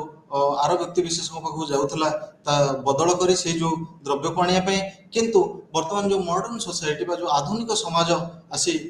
ଆଧୁନିକ ସମାଜରେ ଆମେ ପାଦ ଦେଇଛେ, ଏହାର ଯଦି ଦେଖିବା ଆଧୁନିକ ସମାଜ ଆରମ୍ଭ ହୋଇଛି ମନି ବା କରେନ୍ସି ଫର୍ ଗୁଡ୍ସ ବା କରେନ୍ସି ଏଗେନ୍ଷ୍ଟ ଗୁଡ୍ସ, ଯୋଉଠିକି ଆମେ ଟଙ୍କା ବଦଳରେ ବା ଅର୍ଥ ବଦଳରେ ଆମେ ବସ୍ତୁ ଗୁଡ଼ିକ କ୍ରୟ ବା ବିକ୍ରୟ କରିଥାଉ। ଯଦି ଆମେ ଦେଖିବା ବିଭିନ୍ନ ପ୍ରକାର ଯେଉଁ ସମାଜ ଅଛି ବା ଯେଉଁ ସଭ୍ୟତା ଅଛି, ସେଇ ସଭ୍ୟତାରେ ବିଭିନ୍ନ ପ୍ରକାରର ଏକ୍ସଚେଞ୍ଜ ସିଷ୍ଟମ ଥିଲା। ତା ବିଷୟରେ ଆମେ ବର୍ତ୍ତମାନ ଆଲୋଚନା କରିବା। ଯଦି ଆମେ ଦେଖିବା ମୁଖ୍ୟତଃ ତିନୋଟି ସମାଜ ବିଷୟରେ ଆମେ ଆଲୋଚନା କରିବା। ଗୋଟେ ଥିଲା ହଣ୍ଟିଂ ଆଣ୍ଡ ଗ୍ୟାଦରିଂ ସୋସାଇଟି, ଯେଉଁ ସମାଜରେ କି ମୁଖ୍ୟତଃ ଭାବରେ ଯେଉଁ ଆମର ଆଦାନ ପ୍ରଦାନର ବ୍ୟବସ୍ଥା ଥିଲା ଏହା ଆଧାରିତ ଥିଲା କେବଳ ଯେଉଁ ସମାଜରେ ଯେଉଁ ଅର୍ଥନୈତିକ ବ୍ୟବସ୍ଥା ଥିଲା ବା ଯେଉଁ ଆମର ସର୍ଭାଇଭାଲ ନିଡ୍ସ ଥିଲା ବା ଯେଉଁ ବଞ୍ଚିବାର ମାଧ୍ୟମ ଥିଲା ଏ ଯେଉଁ ହଣ୍ଟିଂ ଆଣ୍ଡ ଗ୍ୟାଦରିଂ ସୋସାଇଟିରେ। এই হন্টিং ଆଣ୍ଡ ଗ୍ୟାଦରିଂ ସୋସାଇଟିରେ ବା ଯେଉଁ ସମାଜରେ ମୁଖ୍ୟତଃ ଭାବେ ଲୋକମାନେ ଜୀବନଯାପନ କରୁଥିଲେ ଶିକାର କରିକିରି ଏବଂ ବଣରୁ ବା ଜଙ୍ଗଲରୁ ସେମାନଙ୍କର ଯେଉଁ ଆବଶ୍ୟକୀୟ ଦ୍ରବ୍ୟକୁ କଲେକ୍ଟ କରିବାରେ ଏବଂ ଏହାଦ୍ୱାରା ସେମାନେ ତାଙ୍କର ଯେଉଁ ଜୀବିକା ନିର୍ବାହ କରୁଥିଲେ। କିନ୍ତୁ ସେହି ସମୟରେ କିଭଳି ଭାବରେ ଯେଉଁ ଆଦାନ ପ୍ରଦାନ ବ୍ୟବସ୍ଥା ଥିଲା ତାହା ପରିଚାଳିତ ହେଉଥିଲା ଆମକୁ ଜାଣିଲେ ଆଶ୍ଚର୍ଯ୍ୟ ଲାଗିବ। ଗୋଟେ ସମୟ ଥିଲା ଯେତେବେଳେ ଯେଉଁ ଆମର ଆନିମଲ ବା ଜୀବଜନ୍ତୁ ମାନଙ୍କର ଯେଉଁ ଶିକାର କରୁଥିଲେ ଶିକାରୀମାନେ, ସେମାନଙ୍କର ଯେଉଁ ଚର୍ମ ଥିଲା ବା ସ୍କିନ୍ ଥିଲା ତାହା ମୂଲ୍ୟବାନ ଥିଲା ଏବଂ ତାକୁ ବହୁତ ଟାଇମରେ ଆଦାନ ପ୍ରଦାନର ଯେଉଁ ମାଧ୍ୟମ ଭାବେ ବ୍ୟବହାର କରାଯାଉଥିଲା। ଯଦି ଆମେ ଦେଖିବା ଯେଉଁ ଅର୍ଥନୈତିକ ହିଷ୍ଟୋରିଆନ ବା ଇକୋନୋମିକ ହିଷ୍ଟୋରିଆନ ମାନେ ଯେଉଁ ଥିଲେ, ଅର୍ଥନୈତିକ ଐତିହାସିକ ମାନେ ଯେଉଁମାନେ ଥିଲେ, ସେମାନଙ୍କର କହିବା ଅନୁଯାୟୀ ଯେଉଁ ସବୁଠୁ ପୁରାତନ କମୋଡିଟି ମନି ଯାହା ବା ଦ୍ରବ୍ୟ ଆର୍ଥିକ ଦ୍ରବ୍ୟ ଯାହା ଥିଲା ତାହା ଥିଲା ଗୋଟେ ଜୀବ ବା ଆନିମଲର ଚର୍ମ ଏବଂ ସେଇ ଚର୍ମକୁ ବହୁତ ସମୟରେ ଦେଖାଯାଏ। ଆପଣମାନେ ଯଦି ପୁରୁଣା ଯେଉଁ ଆମର ଐତିହାସିକ ଡକୁମେଣ୍ଟ ଅଛି, ହିଷ୍ଟୋରିକାଲ ଡକୁମେଣ୍ଟ ଯଦି ଦେଖିବେ, ସେଠି କିଭଳି ହରିଣର ଛାଲ ବା ବାଘର ଛାଲ, ବାଘର ଚର୍ମ ଏବଂ କିଭଳି ଅନ୍ୟ ଗଣ୍ଡାର ଚର୍ମ, କିଭଳି ଅନ୍ୟ ଜୀବଜନ୍ତୁ ମାନଙ୍କର ଚର୍ମକୁ କିଭଳି ଭାବେ ଗୋଟିଏ ମାଧ୍ୟମ ଭାବରେ ବ୍ୟବହାର କରାଯାଉଥିଲା ଏକ୍ସଚେଞ୍ଜ ବା ଯେଉଁ ଆଦାନ ପ୍ରଦାନ ବ୍ୟବସ୍ଥାରେ। କିନ୍ତୁ ବର୍ତ୍ତମାନ ଯଦି ଆମେ ଦେଖିବା ଏଇ ଯେଉଁ ଆଦାନ ପ୍ରଦାନ ବ୍ୟବସ୍ଥା ଥିଲା ଯେଉଁ ହଣ୍ଟିଂ ଆଣ୍ଡ ଗ୍ୟାଦରିଂ ସୋସାଇଟିର, ବର୍ତ୍ତମାନ ପର୍ଯ୍ୟନ୍ତ ବି ସେଇ ଯେଉଁ ବ୍ୟବସ୍ଥାର ସମ୍ପୂର୍ଣ୍ଣ ଭାବେ ଲୋପ ପାଇଯାଇ ନାହିଁ। ଏଭଳି ଭାବରେ ବିଶ୍ୱର ଆମେ କେତେ ଗୁଡ଼ିଏ ଅଂଶ ଏବେ ବି ମଧ୍ୟ ଅଛି ଯେଉଁଠିକି ଏହି ଆଦାନ ପ୍ରଦାନ ବ୍ୟବସ୍ଥା ବର୍ତ୍ତମାନ ମଧ୍ୟ ପ୍ରଚଳିତ। ଆମେ ଯଦି ଦେଖିବା କିଛି ପାର୍ଟ ଆଫ୍ରିକାର, କିଛି ପାର୍ଟ ମଧ୍ୟ ଏପର୍ଯ୍ୟନ୍ତ ବି କିଛି ଯେଉଁ ସମ୍ପ୍ରଦାୟ ଅଛନ୍ତି, ଆଦିବାସୀ ସମ୍ପ୍ରଦାୟ ଆମର ଆଣ୍ଡାମାନ ଆଣ୍ଡ ନିକୋବର ଦ୍ୱୀପପୁଞ୍ଜରେ, ସେମାନେ ମଧ୍ୟ ଏଇ ଯେଉଁ ଆଦାନ ପ୍ରଦାନର ବ୍ୟବସ୍ଥା ସହିତ ଜଡ଼ିତ ବା ସେଠାରେ ମଧ୍ୟ ଏଇ ଯେଉଁ ଆଦାନ ପ୍ରଦାନର ବ୍ୟବସ୍ଥା ଏପର୍ଯ୍ୟନ୍ତ ମଧ୍ୟ ପ୍ରଚଳିତ। ଆମେ ଯଦି ଦେଖିବା ଯେଉଁ କମୋଡିଟି ମନି ଥିଲା ବା ଯେଉଁ ଦ୍ରବ୍ୟ ଭିତ୍ତିକ ଯେଉଁ ଅର୍ଥ ଥିଲା, ଆର୍ଥିକ ବ୍ୟବସ୍ଥା ଥିଲା, ଏହା ଲୋକମାନେ କେବଳ ଯେ ଜୀବଜନ୍ତୁଙ୍କ ଛାଲ ବା ଚର୍ମକୁ ଆଦାନ ପ୍ରଦାନର ବ୍ୟବସ୍ଥାରେ ବ୍ୟବହାର କରୁନଥିଲେ, ବରଂ ଅନେକ କ୍ଷେତ୍ରରେ ଯେଉଁ ଆମର ଉଇଡ୍ ଥିଲା ବା ଯେଉଁ ଆମର ଗଛର ଚେର ଥିଲା ବା ମୂଳ ଥିଲା, ଏସବୁ ଗୁଡ଼ିକ ଯାହାର ମେଡିସିନାଲ ଭ୍ୟାଲୁ ଥିଲା ବା ଔଷଧୀୟ ଗୁଣ ଥିଲା, ଏହାକୁ ମଧ୍ୟ ବହୁ ଅନେକ କ୍ଷେତ୍ରରେ ଯୋଉ ସେଇ ଯୋଉ ଆମର ସଭ୍ୟତାର ଲୋକମାନେ ଥିଲେ ବା ବ୍ୟକ୍ତିବିଶେଷ ମାନେ ଥିଲେ ସେମାନେ ମଧ୍ୟ ତାକୁ ବ୍ୟବହାର କରୁଥିଲେ। ତେଣୁ ଯୋଉ ଏକ୍ସଚେଞ୍ଜ ସିଷ୍ଟମ ଆମେ ଯଦି ଦେଖିବା, ଯାହା ଅର୍ଥନୀତିର ଯୋଉ ଐତିହାସିକ ଅର୍ଥନୀତିଜ୍ଞ ମାନେ କହିଛନ୍ତି ଯେ ଯୋଉ ପଶୁ ବା ଜୀବଜନ୍ତୁ ମାନଙ୍କର ଯୋଉ ଚର୍ମ ବା ଛାଲ ଥିଲା ତାହା କିଭଳି ଭାବରେ ଗୋଟେ ଆର୍ଲିଏଷ୍ଟ କମୋଡିଟି ମନିଥିଲା ବା ସବୁଠୁ ପୁରାତନ କମୋଡିଟି ବା ଦ୍ରବ୍ୟ ଭିତ୍ତିକ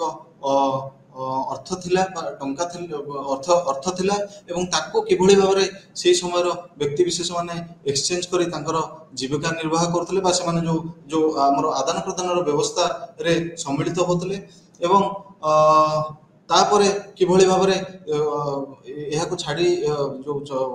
ଆନିମଲ ସ୍କିନ୍ ବା ଜୀବଜନ୍ତୁଙ୍କ ଚର୍ମକୁ ଛାଡ଼ି କିଭଳି ସେମାନେ ଯୋଉ ଔଷଧୀୟ ଗୁଣ ଥିବା ଗଛ ଗୁଳ୍ମ କିମ୍ବା ଚେର ୟାକୁ ସବୁ ୟୁଜ୍ କରି କିଭଳି ବା ବ୍ୟବହାର କରୁଥିଲେ ତାଙ୍କର ଆଦାନ ପ୍ରଦାନ ବ୍ୟବସ୍ଥାରେ। ଏହାପରେ ଆମେ ଯିବା ପାଶ୍ଚରାଲ ସୋସାଇଟି। ପାଶ୍ଚରାଲ ସୋସାଇଟି ଯୋଉଠି ଆମର ଯାହାକୁ କୁହାଯାଏ ଯୋଉ ସୋସାଇଟିରେ ଶିକାର ଏଇ ସୋସାଇଟିର ଏଇ ଯୋଉ ସୋସାଇଟିରେ ଏହା ମୁଖ୍ୟତଃ ହଣ୍ଟିଂ ଗ୍ୟାଦରିଂ ସୋସାଇଟି ପର ଷ୍ଟେଜ। ଏହି ସମାଜରେ ମୁଖ୍ୟତଃ ଭାବରେ ଯଦି ଦେଖାଯାଏ ବ୍ୟକ୍ତି ବିଶେଷ ମାନେ ସେମାନେ ଆନିମଲ ବା ଯୋଉ ଜୀବଜନ୍ତୁ ଗୃହପାଳିତ ଜନ୍ତୁକୁ ଆଣି ବା ଜୀବଙ୍କୁ ଆଣି ନିଜ ଘରେ ରଖି ତାର ଲାଳନ ପାଳନ କରି ସେମାନଙ୍କଠାରୁ ସେମାନଙ୍କୁ ଏକ୍ସଚେଞ୍ଜ କରୁଥିଲେ ବା ସେମାନଙ୍କୁ ଆଦାନ ପ୍ରଦାନ ବ୍ୟବସ୍ଥାରେ ୟୁଜ୍ କରୁଥିଲେ। ଆମେ ଯଦି ଦେଖିବା ଗୋଟେ ସମୟରେ ଯୋଉଠି ଗୋଟେ ସମୟରେ ଯୋଉ ସମାଜରେ ଆଦାନ ପ୍ରଦାନ ବ୍ୟବସ୍ଥାରେ ପଶୁର ଚର୍ମକୁ ବ୍ୟବହାର କରାଯାଉଥିଲା, ଅନ୍ୟ ଏକ ସମୟରେ ଦେଖାଗଲା ଯେ ସମାଜରେ କ୍ୟାଟେଲ ବା ଯୋଉ ଆମର ରହିଲେ ଗୃହପାଳିତ ଡୋମେଷ୍ଟିକ ଆନିମଲ ରହିଲେ ସେମାନଙ୍କୁ ଲୋକମାନେ କିଭଳି ଭାବରେ ଆଦାନ ପ୍ରଦାନ ବ୍ୟବସ୍ଥାରେ ବ୍ୟବହାର କରୁଥିଲେ। କିନ୍ତୁ ଯଦି ଦେଖାଯାଏ ବର୍ତ୍ତମାନ ସମୟରେ ବି ମଧ୍ୟ ଦେଖାଯାଏ, ଯଦି ଆମେ ଦେଖିବା କେତେ ଗୁଡ଼ିଏ ଷ୍ଟଡି ଅଛି ଯାହା ମୁଖ୍ୟତଃ ଟ୍ରାଇବାଲ ସୋସାଇଟି ଉପରେ ଆଧାରିତ। ଆମେ ଯଦି ଦେଖିବା ନର୍ଥ ଇଷ୍ଟର ଗୋଟିଏ ସମ୍ପ୍ରଦାୟ ଅଛି ଯାହାକୁ କୁହାଯାଏ ଆଦି ଟ୍ରାଇବ, ଆଉ ସେଇ ଟ୍ରାଇବ ଉପରେ ଆମେ ଯଦି ଦେଖିବା ଅନେକ ଗୁଡ଼ିଏ ଆନ୍ଥ୍ରୋପୋଲୋଜିଷ୍ଟ ତାଙ୍କର ଗବେଷଣା କରିଥିଲେ। ତାଙ୍କ ଭିତରୁ ହାମେଣ୍ଡ୍ରକ୍ ଥିଲେ ଏବଂ ଆହୁରି କେତେ ଗୁଡ଼ିଏ ଭେରିୟର ଏଲୁଇନ୍ ଥିଲେ ଯେଉଁମାନେ ସବୁ ଷ୍ଟଡି କରିଥିଲେ। ଆମେ ଯଦି ଦେଖାଯାଏ ବର୍ତ୍ତମାନ ମଧ୍ୟ ସେମାନଙ୍କର ଗୋଟେ ଜୀବ ଅଛି ଯାହାକୁ ସେମାନେ ଲୋକାଲ ଲାଙ୍ଗୁଏଜ ବା ତାଙ୍କର ଯୋଉ ଆଞ୍ଚଳିକ ଭାଷାରେ ତାକୁ ମିଥୁନ ବୋଲି କହିଥାନ୍ତି। ଯଦି ଦେଖିବା ତାହାର ବର୍ତ୍ତମାନ ସେଇ ଯୋଉ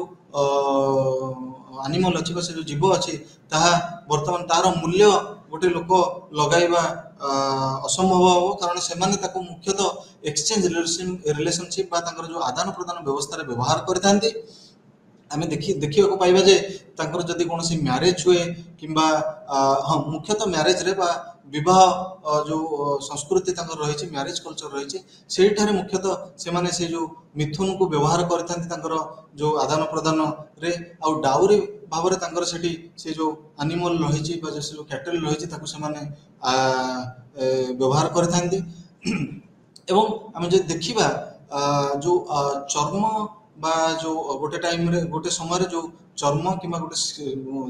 ଜୀବର ଯୋଉ ସ୍କିନ୍, ଗୋଟେ ଆନିମଲର ସ୍କିନ୍କୁ ଯେତେବେଳେ ବ୍ୟବହାର କରାଯାଉଥିଲା, ତାର ଛାଲକୁ ଯେତେବେଳେ ବ୍ୟବହାର କରାଯାଉଥିଲା ଏକ୍ସଚେଞ୍ଜ ପାଇଁ ବା ବିନିମୟ ପାଇଁ ବା ଆଦାନ ପ୍ରଦାନ ପାଇଁ, ତା ଅପେକ୍ଷା ଏ ଯୋଉ ଆମର ଆସିଲା ଡୋମେଷ୍ଟିକ ଆନିମଲ୍ସ ବା ଯୋଉ ଗୃହପାଳିତ ପଶୁମାନଙ୍କର ଯୋଉ ଆଦାନ ପ୍ରଦାନ ବ୍ୟବସ୍ଥା ଆସିଥିଲା ଏହା ତାହାଠୁ ଭଲ ଥିଲା। କାରଣ ଯେତେବେଳେ ଯୋଉ ଛାଲ କିମ୍ବା ଯୋଉ ଚର୍ମର ଯୋଉ ଆଦାନ ପ୍ରଦାନ ବ୍ୟବସ୍ଥା ଥିଲା ସେତେବେଳେ ଲୋକମାନଙ୍କ ପାଇଁ କଷ୍ଟ ହଉଥିଲା ତାକୁ ପ୍ରିଜର୍ଭ କରି ରଖିବା, ସାଇତି ରଖିବା, ଏହା କଷ୍ଟ ହଉଥିଲା କାରଣ ବେଳେବେଳେ ତା ଦେହରେ ସେଟା ନଷ୍ଟ ହେଇଯାଉଥିଲା, ତାକୁ ଏକ୍ସପୋଜ ହେଇକରି ଯୋଉ ଆମର ବର୍ଷା ହେଲା କିମ୍ବା ଖରା ହେଲା ଏସବୁ ଏକ୍ସପୋଜ ହେଇକରି ଖରାପ ହେଇଯାଉଥିଲା। କିନ୍ତୁ ଯେତେବେଳେ ଗୋଟେ ଲାଇଭ ଗୋଟେ ବଞ୍ଚିଥିବା ଆନିମଲ ଡୋମେଷ୍ଟିକ ଗୃହପାଳିତ ପଶୁକୁ ସେମାନେ ବ୍ୟବହାର କଲେ ତାହା ଭଲ ଭାବରେ କାମ ଦେଇଥିଲା। ବର୍ତ୍ତମାନ ଆମେ ଦେଖିବା ଆଗ୍ରିକଲଚରାଲ ସୋସାଇଟି, ଗୋଟେ କୃଷି ଭିତ୍ତିକ ସମାଜ ଯୋଉ ରହିଲା ସେଠି କିଭଳି ଆମର ଏକ୍ସଚେଞ୍ଜ ସିଷ୍ଟମ ବା ଆଦାନ ପ୍ରଦାନ ବ୍ୟବସ୍ଥା ପ୍ରଚଳିତ ଥିଲା। କୃଷି ଭିତ୍ତିକ ସମାଜରେ ଆମେ ଦେଖିବା ଯେ କିଭଳି ଯୋଉ କୃଷି ଉତ୍ପାଦ ଗୁଡ଼ିକ ଯୋଉଗୁଡ଼ା ରହିଲା, ଉତ୍ପାଦିତ ଦ୍ରବ୍ୟ ଗୁଡ଼ିକ ରହିଲା, ଯେଭଳି ପରିବା ହେଲା, ଫଳମୂଳ ହେଲା ବା ଡାଲି ଜାତୀୟ ଦ୍ରବ୍ୟ ହେଲା ବା ଚାଉଳ ହେଲା ବା ଗହମ ହେଲା, ଏସବୁ ଗୁଡ଼ିକ କିଭଳି ଗୋଟେ ସମୟ ଆସିଲା ଯୋଉଠି ଜଣେ ଯେତେବେଳେ ଧାନ ପ୍ରଡ୍ୟୁସ କରୁଥିଲା ବା ଉତ୍ପାଦନ କରୁଥିଲା ସିଏ କିଭଳି ଅନ୍ୟ ଗୋଟେ ଚାଷୀଠୁ ବା ଅନ୍ୟ ଗୋଟେ ବ୍ୟକ୍ତି ବିଶେଷଠୁ ଡାଲି ଆଣୁଥିଲା ଏବଂ ତାର ଧାନକୁ ବଦଳ ଦେଉଥିଲା। ଏହିପରି ଭାବରେ कृषि भित्तिक जो समाज रहा सेठी मध्य जो कृषिजात द्रव्य जो गुड़िक रहा सेगुड़िकर जो आदान प्रदान किभଳି से समाजर जो आदान प्रदान व्यवस्था रही आर्थिक व्यवस्था किभଳି भाव सुचारू रूपे परिचालित होता आउ आम जब देखा यार माने नुहे जे बर्तमान से जो एग्रीकल्चरल सोसाइटी जो कृषि भित्तिक जो समाज रही लोप पाई बर्तमान कृषि भित्तिक समाज रही कृषि भित्तिक जो आदान प्रदान व्यवस्था रही विनिमय व्यवस्था रही प्रचलित अच्छी किंतु यह सहित आमर जो आर्थिक व्यवस्था जो currency exchange currency against goods money against goods प्रथा आसी जाइए जहाद्वारा कृषक मैंने आम देखा जो प्रोड्यूस रहा से अदल बदल जो सॉरी क्षमा करेंगे आदान प्रदान करुँच आम देखा जो आमर modern forms of economic exchange जो आधुनिक जो अर्थनैतिक व्यवस्था रही आदान प्रदान व्यवस्था रही मुख्यतः आम प्रथा आम देखा यह मुख्यतः बैंक नोट्स पेपर मनी जब आम कागज नोट कही था यह द्वारा कागज नोट ठू आरंभ कर किभଳି चेक बुक पर्यंत चेक पर्यंत आमर अर्थनैतिक व्यवस्था किभଳି भाव आदान प्रदान व्यवस्था सुचारू रूपे परिचालित होची आम देखा जो modern forms of monetary economy जो रहा आमर जो आधुनिक अर्थनैतिक व्यवस्था रही मुख्यतः यही सब जो प्रचलित व्यवस्थार प्रचलित पंथा रही जमी आम बैंक नोट्स है कि चेक्स है से ही केवल एक्सेप्ट करा जाए आदान प्रदान माध्यम भाव ग्रहण करा आम जो देखा बर्तमान आम एभली एक आधुनिकतार आधुनिक स्टेज रे पहुंचे सोपान रे पहुंचे जोटी डिजिटल मनी जहाँ आम कहते बिटकॉइन भली एक्सचेंज जो आदान प्रदान व्यवस्था प्रचलित होइछि। आजिर क्लास को आम ये शेष करवा। धन्यवाद।